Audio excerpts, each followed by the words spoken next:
Good morning. Welcome to army success academy में आपका स्वागत है। इस वीडियो में हम बात करेंगे आर्मी के मॉडल पेपर के related most paper important question के बारे में, जो आने वाले एग्जाम में बहुत महत्वपूर्ण है, जो army GD model paper first 2020 का। दोस्तों, वीडियो अच्छा लगे तो लाइक शेयर सब्सक्राइब करना ना भूले। दोस्तों आपसे रिक्वेस्ट है कि इसे आगे से आगे ज़्यादा से ज़्यादा शेयर करें, जिससे बच्चों तक पहुंच सके आर्मी जीडी मॉडल पेपर। चलो दोस्तों स्टार्ट करते हैं आज का सेक्शन। आज का पहला क्वेश्चन दोस्तों, भाग फर्स्ट सामान्य ज्ञान का। मॉडल पेपर फर्स्ट में भाग सामान्य ज्ञान है। भारत में शुद्ध सोने के सिक्के सबसे पहले किसने चलाए थे? यानी भारत में शुद्ध सोने के सिक्के सबसे पहले किसने चलाए थे? ए गुप्त ने, बी कुषाण ने, सी मौर्य ने, डी मगध साम्राज्य ने। तो किसने चलाए थे दोस्तों? जल्दी से जल्दी कमेंट बॉक्स में उत्तर दीजिए दोस्तों। तो किसने चलाए थे दोस्तों? बी कुषाण ने। नेक्स्ट क्वेश्चन, यादव शासकों की राजधानी थी, यानी यादव थे उनकी शासकों की राजधानी कौन सी थी? तो ये द्वार समुद्र, बी वारंगल, सी कल्याणी, डी देवगिरी। तो दोस्तों यादव शासकों की राजधानी कौन सी थी दोस्तों? जल्दी से जल्दी कमेंट बॉक्स में उत्तर दीजिए दोस्तों, कौन सी थी? देवगिरी। नेक्स्ट क्वेश्चन,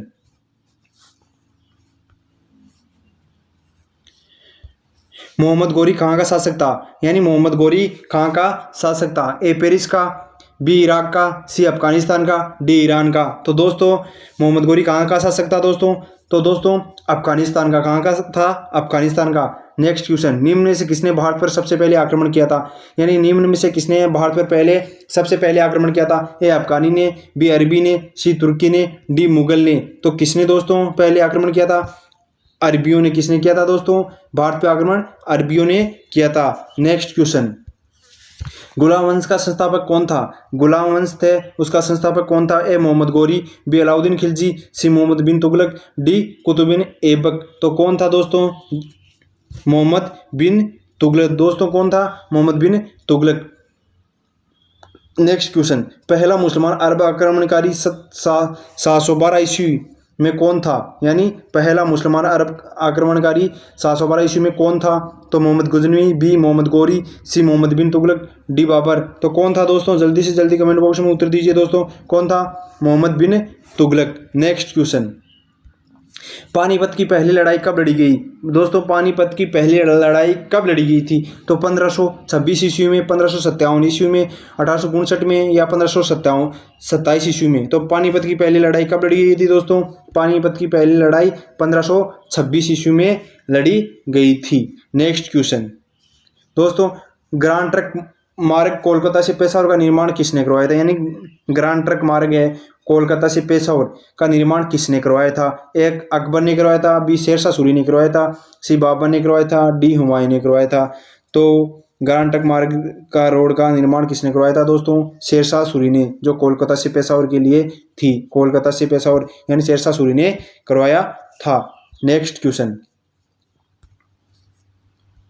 गांधी जी ने दांडी यात्रा कहाँ से शुरू की थी? यानी गांधी जी थे, महात्मा गांधी जी थे, उन्होंने दांडी यात्रा कहाँ से शुरू की थी? अहमदाबाद से, इलाहाबाद से, दांडी से, जयपुर से। तो गांधी जी ने दांडी यात्रा कहाँ से शुरू की थी दोस्तों? गांधी जी ने दांडी यात्रा शुरू की थी अहमदाबाद से। नेक्स्ट क्वेश्चन, भारत में अंग्रेजी शिक्षा की शुरुआत की थी, यानी भारत में प्रथम भारत में अंग्रेजी शिक्षा की शुरुआत कब हुई थी? यानी किसने की थी? शुरुआत किसने की थी? लॉर्ड कर्जन ने की थी, लॉर्ड मिंटो ने की थी, लॉर्ड कैनिंग ने की थी, डी लॉर्ड विलियम ने की थी। तो भारत में अंग्रेजी शिक्षा की शुरुआत किसने की थी? तो लॉर्ड विलियम ने की थी। किसने की थी दोस्तों? लॉर्ड विलियम ने की थी। नेक्स्ट क्वेश्चन, आज़ाद हिंद फौज का गठन कब हुआ था? दोस्तों आज़ाद हिंद फौज का गठन कब हुआ था? ए 1942 में, बी 1945 में, सी 1944 में, डी 1943 में। आज़ाद हिंद फौज का गठन कब हुआ था दोस्तों? तो आज़ाद हिंद गठन हुआ था 1943 में। और कौन आज़ाद गठन करने वाला कौन था? सुभाष चंद्र बोस। कौन थे? सुभाष चंद्र बोस। हम इसमें ज़्यादा समय नहीं गवाएंगे दोस्तों। नेक्स्ट क्वेश्चन, प्रथम विश्व युद्ध किस वर्ष हुआ था? प्रथम विश्व युद्ध किस वर्ष हुआ था? 1913 में हुआ था, 1914 में हुआ था, 1915 में हुआ था, 1916 में हुआ था। तो दोस्तों प्रथम विश्व युद्ध किस वर्ष शुरू हुआ था? 1914 में। कब हुआ था दोस्तों? 1914 में। नेक्स्ट क्वेश्चन, ईरान का पुराना नाम क्या है दोस्तों? ईरान का पुराना नाम क्या है? Persia, Salisbury, Siam, Dvina. तो ईरान का पुराना नाम क्या नाम है दोस्तों?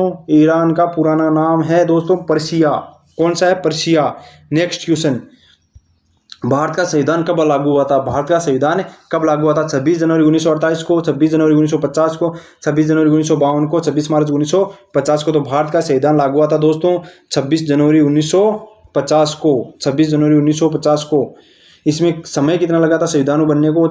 2 वर्ष 11 माह 18 दिन, 2 वर्ष 11 माह 18 दिन। ये भी पूछा जा सकता है आर्मी में कि भारत का संविधान कितने वर्ष में तैयार हुआ था? 2 वर्ष 11 माह 18 दिन में तैयार हो गया था। नेक्स्ट क्वेश्चन, राज्यपाल की नियुक्ति कौन करता है? तो दोस्तों हमारे जो राज्यपाल है उसकी नियुक्ति कौन करता है?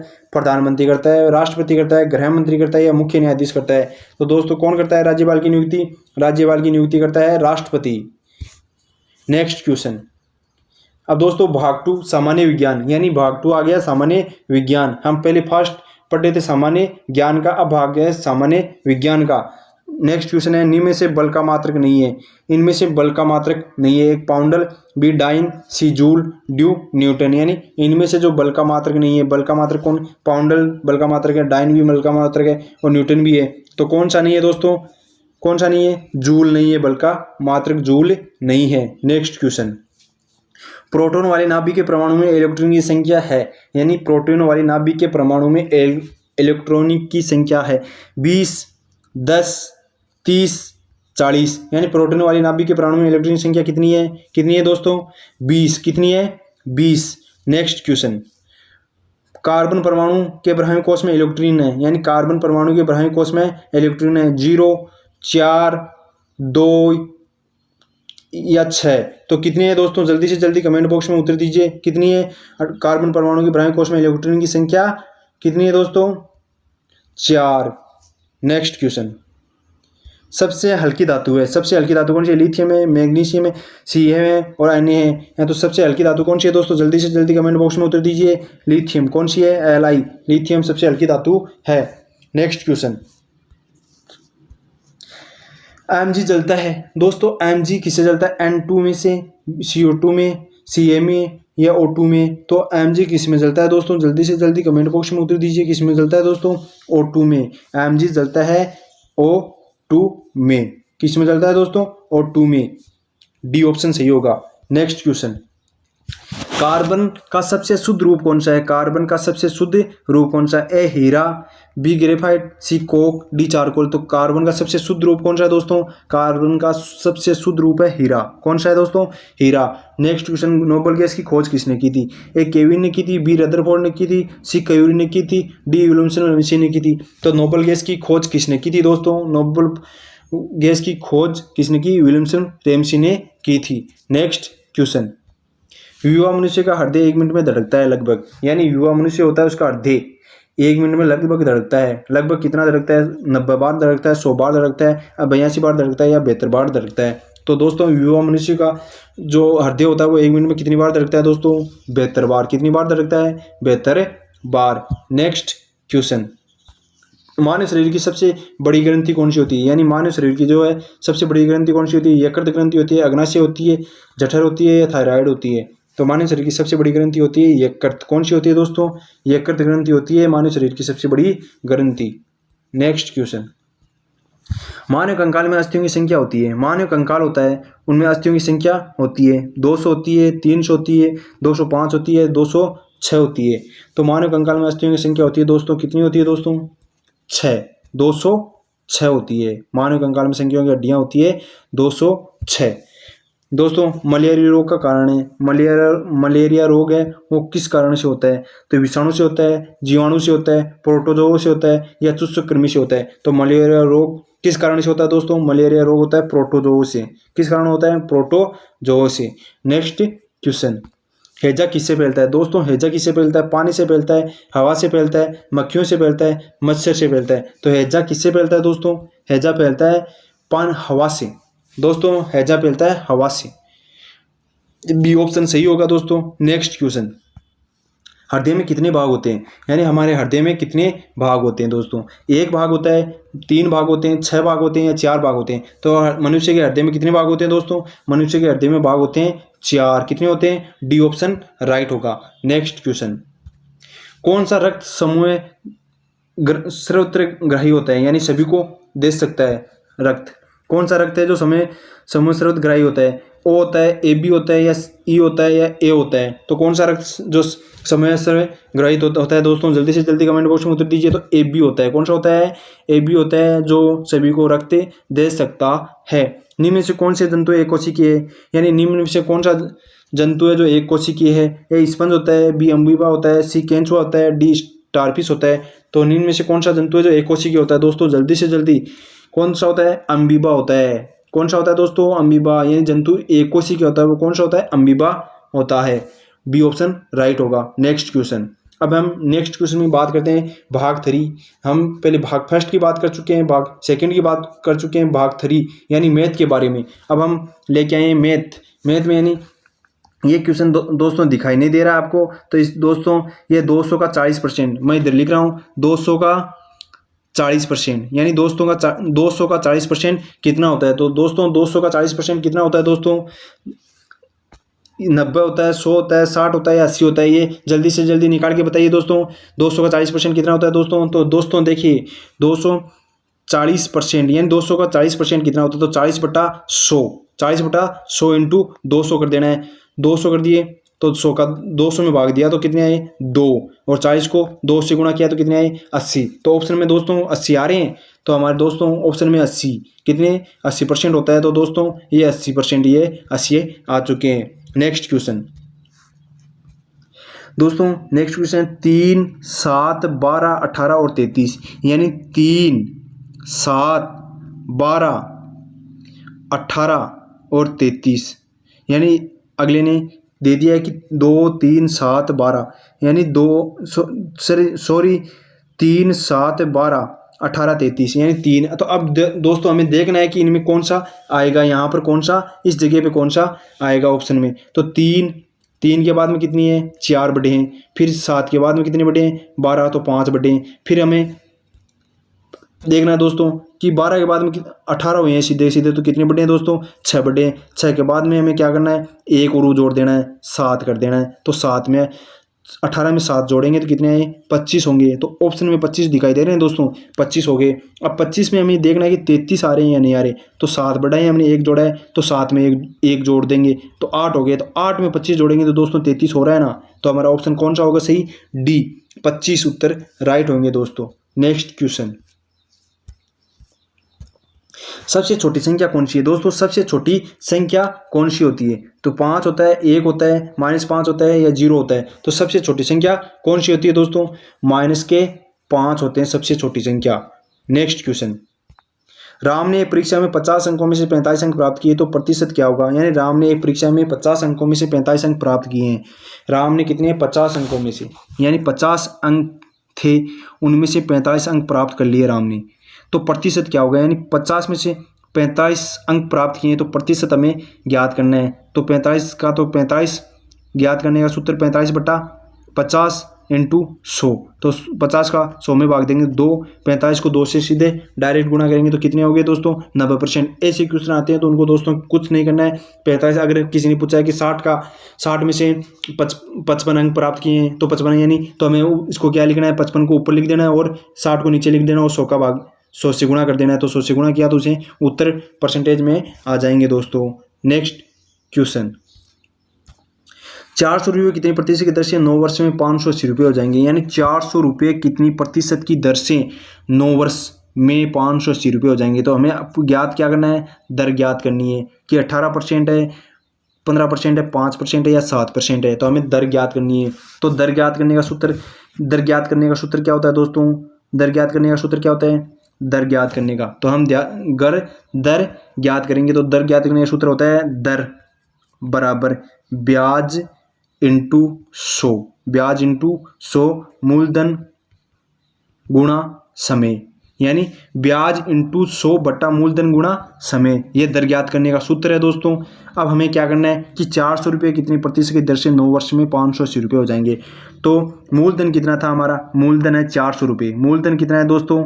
मूलधन है 400 रुपये। कितना है? 400 रुपये। मूलधन है हमारा 400 रुपये दोस्तों, और दर हमें ज्ञात करनी है। तो दोस्तों दर का हमें ज्ञात करनी है दोस्तों, दर ज्ञात करनी है। समय हमारा कितना है, ये समय है हमारा 9 वर्ष। समय कितना है, 9 वर्ष। समय कितना है दोस्तों, 9 वर्ष है दोस्तों, समय 9 वर्ष है। मिश्र धन कितना है, मिश्र धन दोस्तों 580 रुपये है दोस्तों। कितना है, 580 रुपये है। मिश्र धन हमारा 580 रुपये है। तो हमें क्या करना है, ब्याज निकालना है पहले। तो 580 में से 400 घटा देंगे तो ब्याज कितना आ गया दोस्तों, 180 रुपये घट रहे हैं। 180 रुपये घट रहे हैं दोस्तों। 580 में से 400 घटाए तो 180 रुपये निकल के आए हैं ब्याज। तो वो हमारा क्या है, ब्याज है। अब हमें दर, तो दर यानी 180। अब हमें वो सूत्र लगाना है कि दर वाला सूत्र क्या लगाना है। दर वाला सूत्र क्या है, ब्याज इंटू 100 बट्टा मूलधन गुणा समय। तो ब्याज कितना है, 180 रुपये। ब्याज कितना है, 180 रुपये इंटू 100 हो गया दोस्तों। अब हमें समय बटा मूलधन गुणा समय। तो मूलधन कितना था हमारा दोस्तों, मूलधन था हमारा 400 रुपये। ये मूलधन, और समय कितना है हमारे पास, 9 वर्ष। तो 2 जीरो से 2 जीरो कट हो गई। फिर 4 को इससे गुणा कर देंगे और इसको इससे गुणा कर देंगे तो कितनी आई दोस्तों, इससे गुणा किया तो 5% आ गया दोस्तों। कितने निकल के आए, 5% आ गए दोस्तों। अब ऑप्शन में हमें देखना है कि 5% है या नहीं। तो ऑप्शन में दोस्तों 5% ये रहा, हमारा ऑप्शन सी सही है। नेक्स्ट क्वेश्चन, चतुर्भुज के चारों कोणों का जोड़ कितना होता है। तो जो दोस्तों चतुर्भुज के चारों कोणों का जोड़ कितना होता है, 360 डिग्री होता है, 390 डिग्री होता है, 260 डिग्री होता है या 180 डिग्री होता है। ये चतुर्भुज है, इनका चारों का जोड़ कितना होता है। तो चारों का जोड़ 90 डिग्री 90 डिग्री 90 डिग्री और 90 डिग्री। तो 90 को 4 से गुणा किया तो कितने हो गए दोस्तों, 360 डिग्री। कितने हो गए, 360 डिग्री। तो 360 डिग्री होता है चतुर्भुज के चारों कोणों का जोड़। नेक्स्ट क्वेश्चन, घनाभ का आयतन ज्ञात करने का सूत्र क्या है। तो दोस्तों घनाभ का आयतन ज्ञात करने का सूत्र क्या है। तो घनाभ का आयतन ज्ञात करने का, ए लंबाई गुणा चौड़ाई गुणा ऊंचाई, बी लंबाई गुणा प्लस चौड़ाई, सी भुजाई स्क्वायर, डी इनमें से कोई नहीं। तो घनाभ का आयतन ज्ञात करने का सूत्र कौन सा है दोस्तों, लंबाई इंटू चौड़ाई। दोस्तों कौन सा है, घनाभ का आयतन ज्ञात करने का सूत्र है लंबाई इंटू चौड़ाई। कौन सा है दोस्तों, लंबाई इंटू चौड़ाई, ये घनाभ का सूत्र है। और भुजाई स्क्वायर ये किसका है, ये है घन का आयतन ज्ञात करने का। भुजाई स्क्वायर ये भी दोस्तों याद रखना कि घन का भी पूछा जा सकता है कि घन का आयतन ज्ञात करने का सूत्र कौन सा है, भुजा स्क्वायर। तो हमें घनाभ का आयतन का सूत्र याद हो गया, लंबाई इंटू चौड़ाई इंटू ऊंचाई। लंबाई इंटू चौड़ाई इंटू ऊंचाई, ये घनाभ का आयतन ज्ञात करने का सूत्र है दोस्तों। नेक्स्ट क्वेश्चन, 24 का चौथा भाग होगा। 24 होते हैं, उसका चौथा भाग। दोस्तों बहुत इजी क्वेश्चन दिया अगले ने कि 24 का चौथा भाग क्या होगा। तो 24 का चौथा भाग, तो 24 का, तो दोस्तों ये तो हर कोई बच्चा निकाल सकता है कि 24 का चौथा भाग कौन सा होता है। तो 24 में 4 का भाग दे देंगे।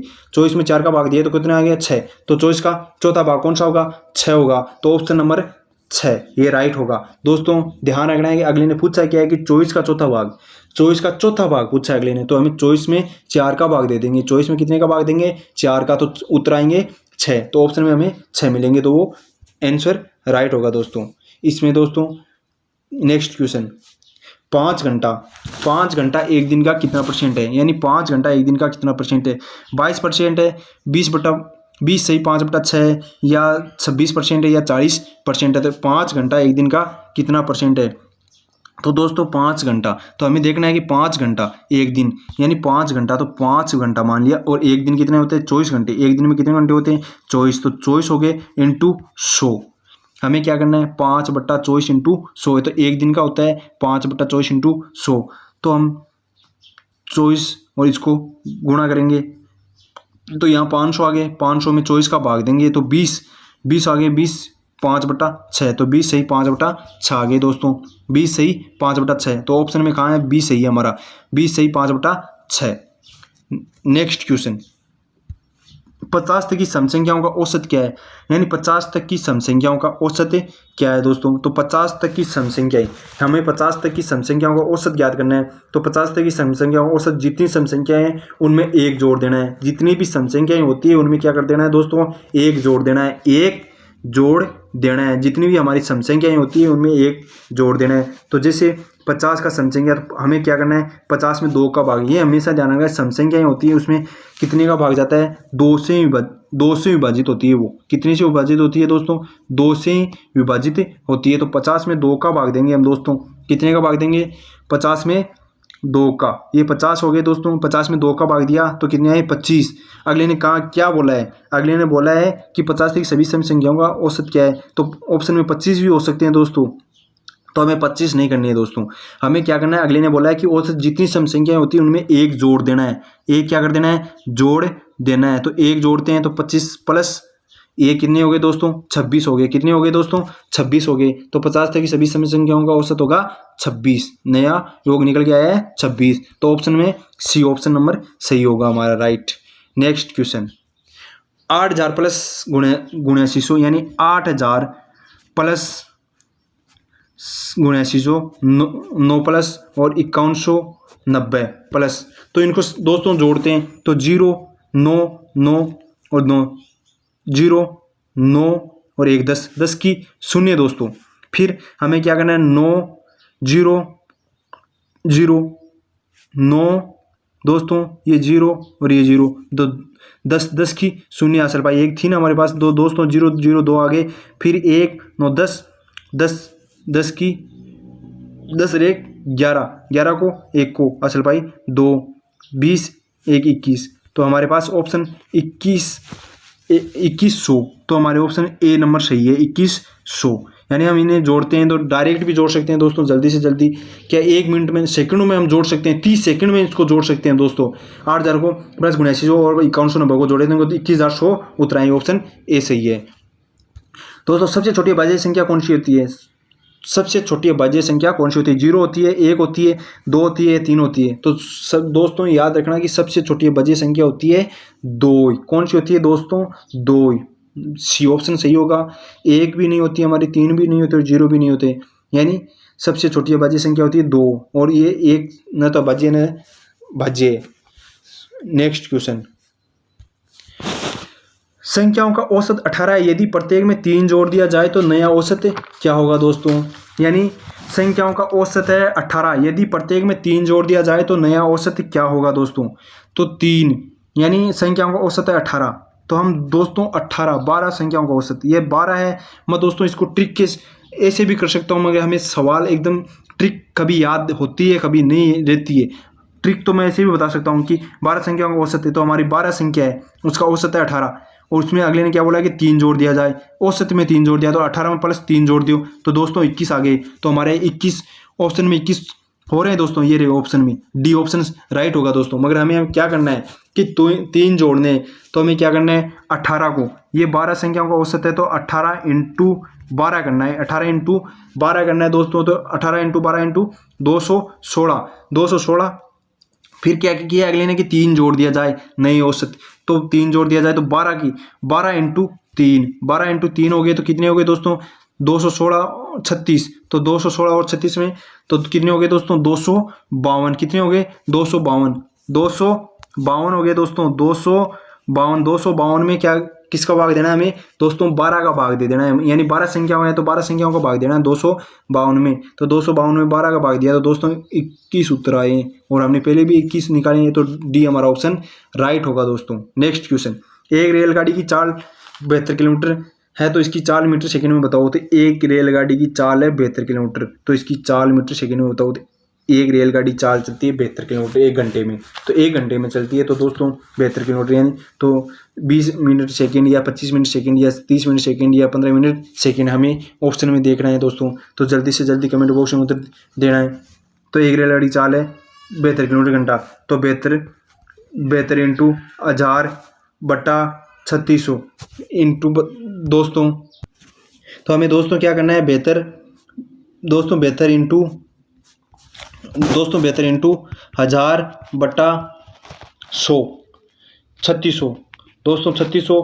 तो दो बिंदु की 1000, तो ये हम 20 सेकेंड्स कितने आगे दोस्तों 20 सेकेंड 36 में 2 गए तो 20 सेकेंड से बच गए दोस्तों। अब हमें दोस्तों क्या करना है सूत्र लगा के करना है। तो दोस्तों एक रेलगाड़ी की चाल 72 किलोमीटर है तो इसकी चाल मीटर सेकंड में बताना है। तो दोस्तों सूत्र लगाएंगे हम। तो 72 हमारे पास 72 है तो 72 को क्या करना है 72 इंटू 5 बटा 18 72 इंटू 5 बटा 18 तो 18 को 5 से गुणा कर दिया। यानी हम 1000 और 3600 में इनको टुकड़े कर दिए, तो इनको टुकड़े किए तो 1000 यानी 5/18 आए। कितने आए दोस्तों? 5/18 आए दोस्तों। 5/18 आए तो हम 5/18 लिख देंगे दोस्तों। 5/18 इंटू 72 लिख देंगे। तो 18 में 72 का भाग, 18 का 72 में भाग दिया तो कितने आए दोस्तों? 4 आए। कितने आए? 4। और 5 को 4 से गुणा किया तो कितने आए दोस्तों? 20। तो 20 मीटर सेकंड, यानी एक रेलगाड़ी की चाल 72 किलोमीटर में कितनी है? तो 20 metre second. A option right होगा दोस्तों। नेक्स्ट क्वेश्चन, आयतन का परिमाप का सूत्र बताइए। आयतन के परिमाप का सूत्र बताना है। तो दोस्तों आयतन का परिमाप का सूत्र है ए लंबाई इंटू चौड़ाई, बी लंबाई प्लस चौड़ाई, या सी लंबाई प्लस चौड़ाई, या ए लंबाई प्लस चौड़ाई। तो हमें आयतन के परिमाप का सूत्र बताइए दोस्तों। आयतन का लंबाई का सूत्र होगा दोस्तों ए ऑप्शन, लंबाई इंटू दोस्तों 2 लंबाई प्लस चौड़ाई। ये आयतन का लंबाई का सूत्र है। ये दोनों रॉन्ग है दोस्तों। और हमें अब देखना है दोस्तों लंबाई इंटू चौड़ाई ये किसका ऑप्शन है। तो ये दोस्तों आयत का क्षेत्रफल है। आयत का क्षेत्रफल ज्ञात करने का सूत्र है। यानी हम आयत का क्षेत्रफल ज्ञात करते हैं तो वो लंबाई इंटू चौड़ाई है। ये सूत्र किसका है? आयतन का क्षेत्रफल है। और आयत के परिमाप का सूत्र 2 लंबाई प्लस चौड़ाई, 2 लंबाई प्लस चौड़ाई, ये है आयतन का परिमाप ज्ञात करने का सूत्र। नेक्स्ट क्वेश्चन, श्रृंखला में गलत संख्या का पता लगाइए। दोस्तों श्रृंखला, जो हमारी श्रृंखला चल रही है उसमें गलत संख्या का पता लगाना है कि गलत कौन सी संख्या है। तो ऑप्शन है 2, 4, 7, 16। तो हमें देखना है दोस्तों कि कौन सी गलत है। तो अगली नहीं दे रखी है 1, 2, 4, 7, 16, 32। तो हमें देखना है 1 के बाद में 2 दे रखा है, 2 के बाद में 4 दे रखा है, 4 के बाद में 7 दे रखा है, 7 के बाद में 16 दे रखा है, 16 के बाद में 32 दे रखा है। यानी देखा है हमने कि 1 को 1 से गुणा किया, 1 को 2 से गुणा किया, ये 2 से गुणा करना है दोस्तों। किसने 2 से, 1 को 2 से तो 2 आ गए, फिर 2 को 2 से गुणा किया तो कितने आए? 4 को 4, और 4 को 2 से गुणा किया तो 8 आने चाहिए थे। यहाँ कितने आने चाहिए थे दोस्तों? 8, मगर यहाँ 7 आ रहे हैं दोस्तों। फिर 8 को 2 से गुणा किया तो 16 आए, 16 को 2 से गुणा किया है तो कितने आए? 32 आए। तो हमें गलत संख्या कौन सी है दोस्तों? ये 7। कौन सी है? यहाँ 8 आने चाहिए थे दोस्तों। तो श्रृंखला में गलत संख्या कौन सा है दोस्तों? श्रृंखला में गलत संख्या है 7 दोस्तों। कौन सी है? 7। नेक्स्ट क्वेश्चन, नीचे दी गई श्रृंखला में अगला पद क्या होगा। यानी नीचे दी गई श्रृंखला में अगला पद क्या होगा दोस्तों? नीचे दी गई श्रृंखला है उसमें अगला पद क्या होगा? 2, 9, 28, 65, 126। यानी 2, 9, 28, 165, 126। यानी हमें क्या ज्ञात करना है कि नीचे दी गई श्रृंखला में अगला पद, हमें अगला पद ज्ञात करना है दोस्तों। नीचे दी गई श्रृंखला में अगला पद यानी 217 होगा, 220 होगा, या 215 होगा, 229 होगा। तो दोस्तों हमें क्या करना है? क्यूब निकालना है। यानी क्यूब यानी 2, 1 का क्यूब क्या होता है? 1। फिर 2 का क्यूब क्या होता है? 2 का क्यूब क्या होता है दोस्तों? फिर 3 का क्यूब, तो 3 का क्यूब क्या होता है? 2 का क्यूब। दोस्तों देखिए इनमें ध्यान देना है। 1 का क्यूब, पहले अगले ने क्या लिखा है? 1 का क्यूब, इसमें क्या कर दिया है? 1 जोड़ दिया है। तो 1 का क्यूब 1 जोड़ दिया तो 1 आता है, फिर 2 हो गए, यानी 1 प्लस कर दिया है तो 2 हो गए। फिर अगले ने क्या किया है? 2 का क्यूब निकाला है। तो 2 का क्यूब क्या होता है? 8 होता है। 8 में 1 जोड़ दिया है तो 9 हो गए। फिर अगले ने 3 का क्यूब निकाला है। तो 3 का क्यूब में 27 होता है, 27 में 1 जोड़ दिया तो कितने हो गए दोस्तों? 28 हो गए। फिर 4 का क्यूब कितना होता है दोस्तों? 64 होता है। 64 में 1 जोड़ दिया तो कितने हो गए दोस्तों? 65 हो गए। फिर अगले ने निकाला है 5 का क्यूब, तो 5 में 1 जोड़ दिया है। 5 का कितना होता है दोस्तों? 4 का 64 होता है, 5 का दोस्तों 125 होता है। कितना होता है दोस्तों? 125 होता है। 125 में 1 जोड़ दिया अगले ने। अब हमें क्या करना है? 1 6 ले लेने। तो 6 का कितना होता है दोस्तों? 216। 6 के कितने होते हैं? 216 क्यूब होते हैं दोस्तों। 216 यानी 6 के क्यूब कितने होते हैं दोस्तों? 216। ये 216 है। अब हमें दिखाई दे रहा है 216 में 1 और जोड़ देना है तो 217 हो गए दोस्तों। कितने हो गए दोस्तों? 217। तो इसकी आगे वाली संख्या कौन सी आएगी दोस्तों? अगला पद होगा 217। यानी श्रृंखला में दी गई पद का अगला संख्या होगी 217। नेक्स्ट क्वेश्चन दोस्तों, नीचे दी गई प्रश्न में प्रश्न चिन्ह के स्थान पर कौन सी संख्या आएगी? नीचे दी गई प्रश्न में प्रश्न चिन्ह के स्थान पर कौन सी संख्या आएगी? 15 अनुपात 240 अनुपात क्वेश्चन 400 62। अगले ने क्या किया है 15:240। तो हम पहले करते हैं 15 को 15 से गुणा। तो दोस्तों 15 को 15 से गुणा करते हैं तो कितने आए 225 आए 225। फिर हमने क्या देखा कि 240 हो रहे हैं तो 240 यानी 15 में हम जोड़ देते हैं 15 क्या कर देते हैं जोड़ देते हैं। तो 15 जोड़े तो 240 हो रहे हैं। तो हमारा ऑप्शन सही जा रहा है कि अगले ने क्या किया स्क्वायर किया है 15 को 15 से, यानी 15 का स्क्वायर किया है 15 का क्या किया है स्क्वायर किया है। तो 15 को 15 से गुणा किया तो 225 हो रहे हैं। तो 240 करने हैं हमें। तो कितने करने हैं 240। तो हमें 240 किए हैं तो दोस्तों ये 240 हो गए। अब क्या अगले पूछा है कि 462 में, तो 462 में क्या करना है दोस्तों।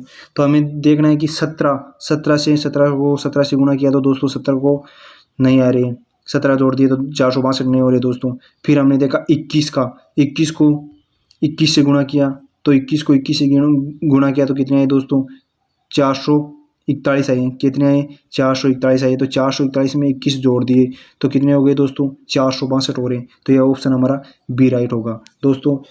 सी और डी हमें देखना नहीं है दोस्तों, क्योंकि बी का ऑप्शन हमें मिल चुका है दोस्तों। तो 462 हो चुका है दोस्तों। कितना है 21 ऑप्शन। 21 को 21 से गुणा किया तो कितने आए दोस्तों 441 आए दोस्तों। 441 में 21 जोड़ दिए तो 462 हो रहे हैं दोस्तों। तो 21 बी ऑप्शन राइट होगा दोस्तों। ऐसे क्वेश्चनों का ऐसा ध्यान रखना है कि क्यूब भी हो सकता है, स्क्वायर भी हो सकता है, उनमें जोड़ भी सकते हैं, माइनस भी कर सकते हैं। हमें संख्याओं का ध्यान रखना है दोस्तों। नेक्स्ट क्वेश्चन, यदि इंग्लैंड को 12-45-26 से तथा फ्रांस को 78-52-91 से कूट संकेत किया जाता है तो ग्रीस को इस कूट में कैसे लिखा जाएगा। यानी हमें देखना है कि अगले ने क्या पूछा है। इंग्लैंड का ई का 1 है, एन का 2 है, 4 5 6 2 6 दे रखे हैं। और फ्रांस में 7 8 5 2 9 1 दे रखे हैं। तो ग्रीस, ये ग्रीस है, इसका हमें क्या करना है ग्रीस का इस कूट में कैसे लिखा जाएगा। तो हमें ध्यान रखना है जी आ रहा है इंग्लैंड में। जी देखो दोस्तों जी है तो कितने नंबर पे आया है दोस्तों 4 नंबर पे दोस्तों, 4 नंबर पे आया है। फिर अगले ने देखा है आर इसमें आया 2 नहीं 8 नंबर पे आया आर। फिर अगले ने देखा है डबल ई, तो ई है, ई कितने पे आया है दोस्तों पहले 1 नंबर पे, और इसमें भी ई 1 नंबर पे दे रखा है अगले ने। तो 1 और 1 ये 2 ले लिए। फिर सी दे रखा है, इसमें सी नहीं, इसमें सी दे रखे तो 9 दे रखे हैं अगले ने। फिर इसने क्या देगा ई, तो ए। तो 48-11-91 दोस्तों, 48-11-91। तो 48-11-91 हमारे दोस्तों 48-11-91। ये दोस्तों इसने गलती कर रखी है यहाँ पर ए ऑप्शन में। यहाँ इसको 4 बनने हैं। कितने लगाने हैं दोस्तों 4। तो हमारे 48-11-91 ऑप्शन ए नंबर सही होगा दोस्तों। 48-11-91 यहाँ अगर ऑप्शन में गलती हो तो भी हमारा अगला नंबर जोड़ेगा ही। 48-11-91 दोस्तों अगर ऑप्शन में गलती आ रही है तो अगला हमें 1 नंबर देगा ही। अगर 2 नंबर का है तो 2 नंबर देगा। और आर्मी में एक क्वेश्चन 2 नंबर का होता है दोस्तों, ये ध्यान रखना जरूर। एक भी अगर जो बंदा 50 में से 40 क्वेश्चन सही करके आ रहा है दोस्तों, उसको आर्मी में कोई नहीं रोक सकता जाने में, वर्दी पहनने में कोई नहीं रोक सकता है दोस्तों। मेरिट लिस्ट में भी वो 40 अगर 40 से ऊपर अबव कर चुका है दोस्तों, 42 भी कर चुका है, 43 भी कर चुका है, तो उसे मेरिट लिस्ट में कोई नहीं रोक सकता। और वर्दी पहनने में भी कोई नहीं रोक सकता, ये मैं गारंटी देता हूं दोस्तों। नेक्स्ट क्वेश्चन, यदि वर्ष 2011 में किसमिस रविवार को मनाया गया तो वर्ष 2012 में किसमिस किस दिन मनाया गया था। यानी यदि वर्ष 2011 में किसमिस रविवार को मनाया गया था और वर्ष 2012 में किस दिन मनाया जाएगा, यानी 2012 का पूछा है अगले ने। तो हमें अब देखना है दोस्तों कि 2011 और 2012। तो 2011 यानी किसमिस डे कब आता है दोस्तों। किसमिस डे दोस्तों 25 दिसंबर को आता है दोस्तों। कब आता है दोस्तों 25 दिसंबर को आता है दोस्तों।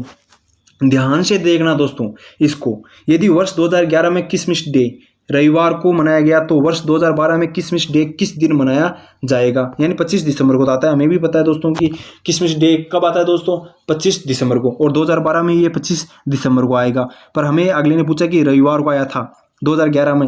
तो हमें देखना है कि सामान्य वर्ष है या लीप वर्ष है। तो सामान्य वर्ष जिसमें 4 का भाग पूरा चला जाता है वो लीप वर्ष होता है, और जिसमें पूरा नहीं जाता वो सामान्य वर्ष है। तो 2011 तो सामान्य वर्ष है, लास्ट की संख्या में भाग नहीं जा रहा है 11 4 का, तो ये क्या है सामान्य वर्ष है। 2011 क्या है दोस्तों सामान्य वर्ष है।